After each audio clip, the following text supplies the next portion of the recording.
Welcome to moms kitchen. இன்றைக்கி டேஸ்டியான வெந்தய குழம்பு எப்படி பண்ணலான்னு பார்க்கலாம். ஒரு பெரிய லெமன் சைஸ் அளவுக்கு புளி எடுத்துக்கோங்க. தண்ணி ஊற்றி ஒரு 10 நிமிஷம் ஊற வச்சு எடுத்துக்கலாம். வெந்தயம் 1 ஸ்பூன் எடுத்துக்கோங்க. மிளகு 1 ஸ்பூன், ஜீரகம் 1 ஸ்பூன், பச்சரிசி 1 ஸ்பூன் எடுத்துக்கலாம். இதை இப்போ பேனில் ஆட் பண்ணி ஃப்ரை பண்ணிக்கோங்க. நல்லா கறியை விடாமல் ஒரு 2 நிமிஷம் சிம்மில் வச்சு ஃப்ரை பண்ணி எடுத்துக்கலாம். இதை மிக்சியில் நல்லா பொடி பண்ணி வச்சுக்கோங்க. பாருங்கள், அரிசியில் நமக்கு நல்ல பொட்டி வந்திருக்கு. இந்த அளவுக்கு ஃப்ரை ஆனோன்னு ஒரு பிளேட்டில் எடுத்து வச்சுருங்க. ஒரு பேன் வச்சுக்கோங்க. இதில் நல்லெண்ணெய் ஆட் பண்ணிக்கோங்க.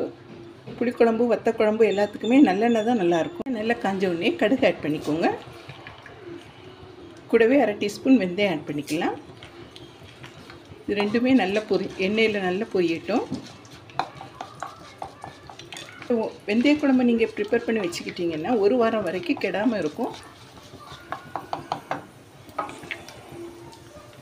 இந்த அளவுக்கு பொரிஞ்ச உடனே கருவேப்பிலை ஆட் பண்ணிக்கோங்க.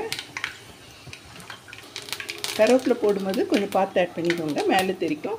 இதில் 12 பல் பூண்டு ஆட் பண்ணிக்கலாம்.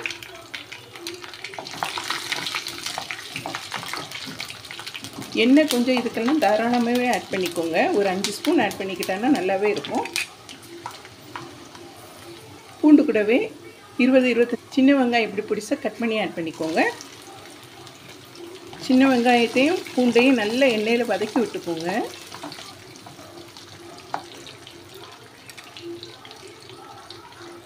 பாருங்கள், வெங்காயம் பூண்டும் இதே மாதிரி கலர் மாற வரைக்கும் நல்லா வதக்கி விட்டுக்கோங்க. அப்போ தான் வெந்தய குழம்பு நல்ல வாசமாக இருக்கும் நமக்கு. இதில் 1 டீஸ்பூன் மல்லித்தூள் ஆட் பண்ணிக்கோங்க. வத்தத்தூள் 1 டீஸ்பூன் ஆட் பண்ணிக்கலாம். மஞ்சத்தூள் 1/4 டீஸ்பூன் ஆட் பண்ணிக்கோங்க. மிக்ஸ் பண்ணி விட்டுருங்க. எண்ணெயிலே இந்த பொடியெல்லாம் வதக்கி விட்டுக்கோங்க.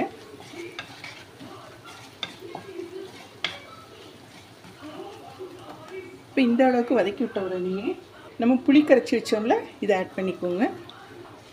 இது மசால் கொதித்து நல்ல ஓரத்தில் இப்படி நல்லா கொதித்து வரும்போது நம்ம புளி தண்ணியை ஆட் பண்ணிக்கோங்க.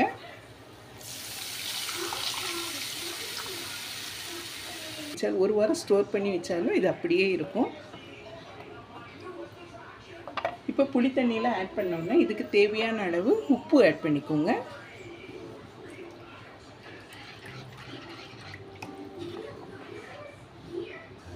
நல்லா கொதிக்குதில்ல, இப்போ இதை மூடி வச்சுருங்க. இதை மூடி வச்சு ஒரு 5 நிமிஷம் சிம்மில் நம்ம இதை வேக விடலாம். 5 நிமிஷம். இப்போ ஓரத்தில் நல்ல எண்ணெய் பிரிஞ்சு வருதுல்ல, மிளகு, வெந்தயம், பச்சரிசி நல்லா வறுத்து பொடி பண்ணி வச்சோம்ல, இப்போ இந்த ஸ்டேஜில் ஆட் பண்ணிக்கோங்க.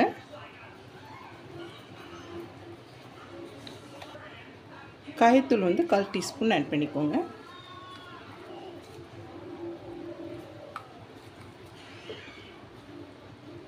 டேஸ்ட்டும் நல்லாயிருக்கும். திக்னஸ்க்காண்டி இதை ஆட் பண்ணிக்கோங்க.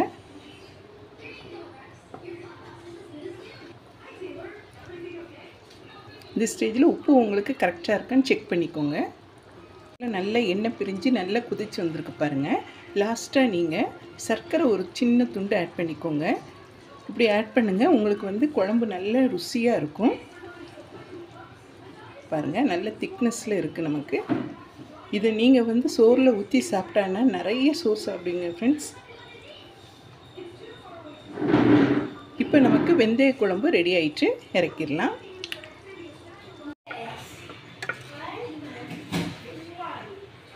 இந்த வெந்தய குழம்பு ரெசிபி உங்களுக்கு பிடிச்சிருந்தா மாம்ஸ் கிச்சனுக்கு லைக் பண்ணுங்கள், ஷேர் பண்ணுங்கள், சப்ஸ்கிரைப் பண்ணுங்கள் ஃப்ரெண்ட்ஸ்.